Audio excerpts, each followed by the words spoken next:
Thank you, Madam President, and through you to the members. And I think the member who last spoke, my colleague from Western Mass, was 100% right. Anytime you talk about energy, you're talking about jobs and economic development in one way or the other.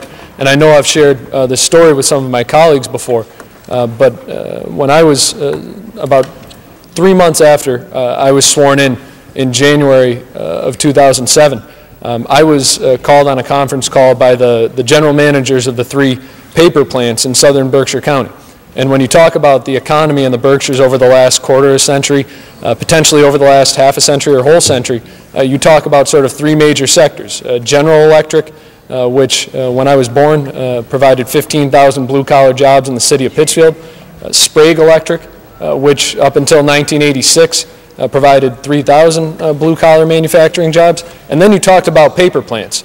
And obviously everyone knows Crane Paper, which makes the money for our Treasury, but we also had Midwest Vaco, Schweitzer Modui, Rising Paper Mill, factories that employed hundreds, at one point thousands, but when I was elected, hundreds of people in southern Berkshire County. And because of a Western Mass Electric Company rate increase that was signed into law even before I was sworn in, towards the end of December of '06, we saw over 700 people who worked at those 3 plants put out of work right away. They were put out of work because of soaring commercial and industrial electric rates. They were put out of work despite the fact that they had themselves given up their pensions. They had given up health care benefits that they had bargained for.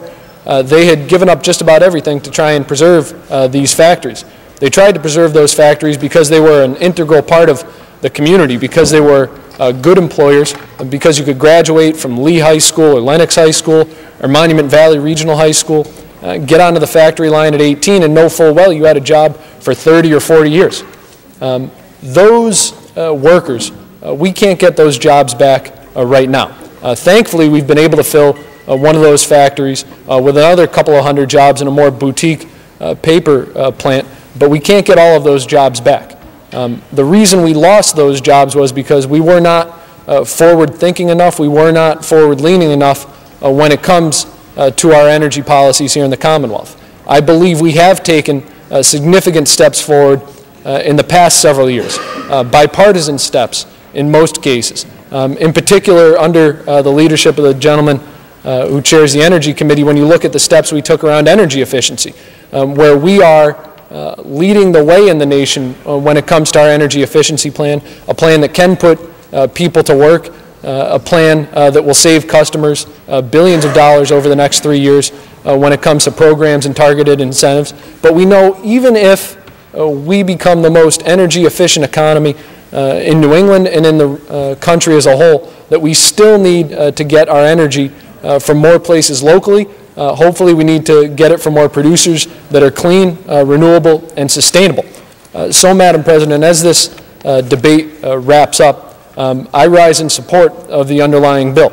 I know there are people in my district who will have a little bit of a problem with that. I understand that. We're allowed to have differing opinions on what are complex and difficult issues.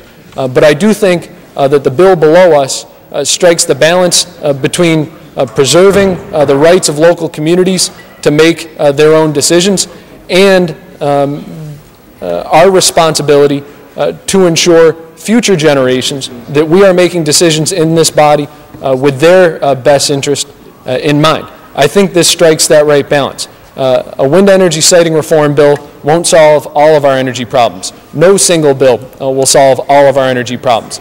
Hopefully, this is a small piece of a bigger energy policy that will ultimately not only do right by the environment, it will do right by the economy and put people to work and keep people working, and in the long run make us energy independent. I believe this is part of that solution, not nearly the whole solution though. So I look forward to working with my colleagues to continue to improve this bill, and I thank the chair of the Energy Committee for his leadership and his indulgence of me as I worked on this legislation with him, and my other colleagues who worked so hard on the bill as well.